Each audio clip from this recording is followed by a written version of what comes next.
He is the award-winning journalist, former senior correspondent at ABC News. Now he writes a column on media and politics. I'm so curious to see how this entire thing is being played out in the media. How about it for Jim Avila, everybody? Hi, Jim. Good morning, Mark. Good morning, sir. How is this being played out across media? Well, I wouldn't argue with David Katz on anything legally. I mean, he has the credentials. Politically, I think he stated some things which he did see on Fox News, but as he's pointed out, politically, I think I have some credentials to take him to task on a couple of things, and you as well. Start there. Go ahead. So the first thing is, I don't think Merrick Garland and Joe Biden delayed this on purpose so it would happen now. I think their real motives were genuine and good for the country.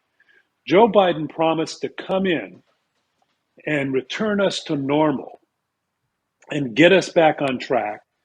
And that's what he did. He didn't want the first thing he did when he comes into office is to have his attorney general go after his predecessor legally. And so they didn't run and jump into it. They took their time. And so now it's all coming together. It takes time to build these cases, and Katz knows it's better than I. So, it's not unusual for 2 years on a huge case like this, especially a white collar crime, for this to play out in this way. So, that this is some big conspiracy to keep him out of elections. That's not true. What the conspiracy is that Donald Trump announced his candidacy 6 months before he did the last time, and 6 months before most people do. Why? Because he wanted to be a candidate when he knew these indictments were coming down. He's the one who brought this on this way, not everybody else. I think that's a fair point. I think that's indisputable. I mean, that he came out early because he wanted to make that argument that it's all political. Right. Yes, of course. And for fundraising purposes, too. But I think it was point A that was most prominent. So, Jim, how does it play all of this as you watched media across the board last night? I mean, politics and media is your thing now. And I'm curious what they were saying on Fox, for example, and right-wing media, et cetera. Well, Fox was saying pretty much what you'd expect. But what I was surprised about Fox is one of the great things about this being in state court is that we saw the process. I've seen this before because I'm a reporter and I'm there. But yesterday, when we're waiting for the grand jury, and then the grand jury puts out their bill of particulars, which charges Donald Trump, we were there live with a camera behind the clerk as the paperwork was brought down to her, and she stamps it. We're watching the process. We're watching how this is how the U.S. government is supposed to work. This is how the state government is supposed to work. And we saw the glorious process. And we see her walk the paperwork up to the judge. The judge doesn't even barely skims it, signs his name. And then it goes on, and then a few hours later, it's on the docket, and we can all see it. But what was interesting was that Fox carried all that, which I was kind of surprised at, because it was a bit of a process. And MSNBC carried it, and CNN carried much of it as well. And Fox was in the courtroom, and if the judge would have read what he was going to, what he could have read if he wanted to out loud, Fox would have carried it. So kudos to them for that news coverage. I think that was good. Then they had on, if you're interested in what they did, they then had on, of course, a Trump lawyer. And the Trump lawyer, which was interesting to me, was complaining that we're talking about this indictment. We know that there's an indictment, but we don't know what's in the indictment. And she didn't know what was in the indictment yet. And that was a complaint because she was saying there's some kind of mystery here. There's no mystery. It's the regular process. We just saw it. But they were complaining that they were being blindsided, and it's not like he was being hauled into jail yesterday. They now have the district attorney has given her 2 weeks to before he has to be arrested and brought in. And that's one of the little minor comment I wanted to have, not on Katz, but on on one or two of your viewers. He has been arrested. He is under arrest right now. He is out on bail. What you mean is you want to see him in jail. Well, that's a different process, and that could happen. And I think one of the things that I want to bring out, and then I'll let you ask another question, Mark, is I'm not so sure that this is not what Donald Trump wants. This is not part of his plan. That he's going to test right up to the edge some judge throwing him in jail for either tampering with a witness or threatening a witness or threatening them or threatening the prosecutors. He is stupid enough and also cleverly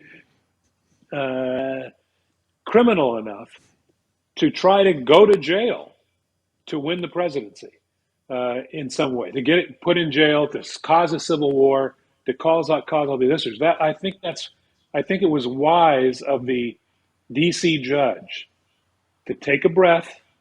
I mean, she could have, after that tweet about, him, if you go after me, I'll go after you. She could have handed down some sanctions there, but she took a breath and giving him kind of a little room, not trying to stir up the pot. I thought that was wise. That was judicial. That was a judicial way to do things. You make points that I think I can't really argue when you talk about Trump. I think he sort of has a history of throwing everything against the wall to see what sticks. He doesn't certainly care about tearing down any institutions, and he's when it comes to self-preservation, I think he is going to burn the place down type thing. Yeah. So I can't argue with that. What I would argue, and this is my frustration, frankly, is, and yet I understand it. And I think this is what Katz kind of alludes to occasionally, and what we speak of on the show, I think a lot, particularly from me. The institutions are such that you can't just imprison a former president too quickly. And so as a result, he has a way, way, way more running room than you or I would have. And he is free to throw these rhetorical Molotov cocktails and probably do it without any kind of repercussion for a while, Jim. I don't really know how an imprisonment of Donald Trump would go down in terms of what would ensue, which I'm suggesting violence and the kinds of his crowd is a rough crowd. Yeah, I think that's certainly a possibility, and I think that's why the judges are being careful. I think you're right. I think when those who complain that Donald Trump is not being treated like everybody else, they are absolutely right. Everybody else would already be in jail for what he's done. He is the president. He is a former president of the United States. We must be careful. Yes, we must hold him account, but we can't rush into any of these things. And I think that's what these judges are doing, and I think that's what the Department of Justice was doing. Jack Smith is going to have an airtight case when he gets to court, and he's being very careful about that. The other thing that I wanted to bring out, and this is more along the media lines, is my disappointment in the major networks yesterday. Those of us here on the West Coast had to watch cable to see what was happening. Because it didn't happen just before East Coast time, where the networks, except for NBC, which didn't update their broadcasts.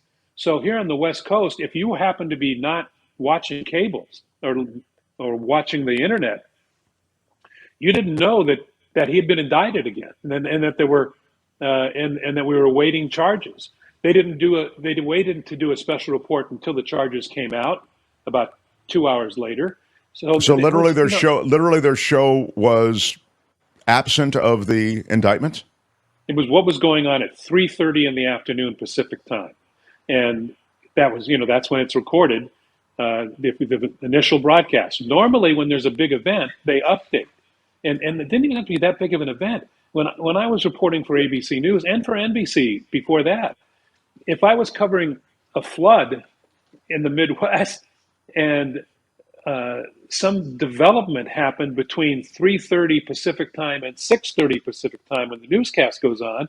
I had to redo my piece to the exact time, so that they could plug it in and get the new development in. Here's an indictment of the former president of the United States, and they don't tell people on the Pacific Coast of what's going on. That was just that was bad. It was really really bad. And your viewer points out that ABC did preempt The Bachelor for the indictments. Yes, when they announced the indictments, all of them broke in again, which was the right thing to do. But during the newscast, they didn't, which was rare. And I don't know what was going on, because it wasn't like David Muir wasn't still there. He Sure, was there because he was there for the update at 9:30. Yeah, Right. So Yeah, and when I used to anchor the news when I used to anchor the weekend news on ABC, I couldn't go home. I was done at like 7:00, right? But I couldn't go home. I had to go in my office and hang around until 9:30 in case there was some development that I had to update the West Coast on. I don't know what they're doing. I didn't know what they were doing. Usually there's somebody, even if Muir, but you're right, Muir was there. I was going to say, usually there's somebody there in the bureau There's always somebody in the office, always somebody there. So I don't know what their reasoning was, and it was very disappointing. The nerve of them preempting NCIS, says Mackay. Yeah, I mean, it's true, and but in another sense, that really speaks to the moment, and how significant it is.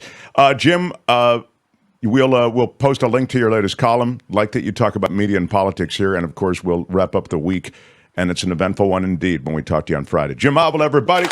Hi, it's Mark, and I thought that was great. Hit the notification bell. You'll know whenever there's a new video being dropped, and please subscribe to our channel to help us save the universe.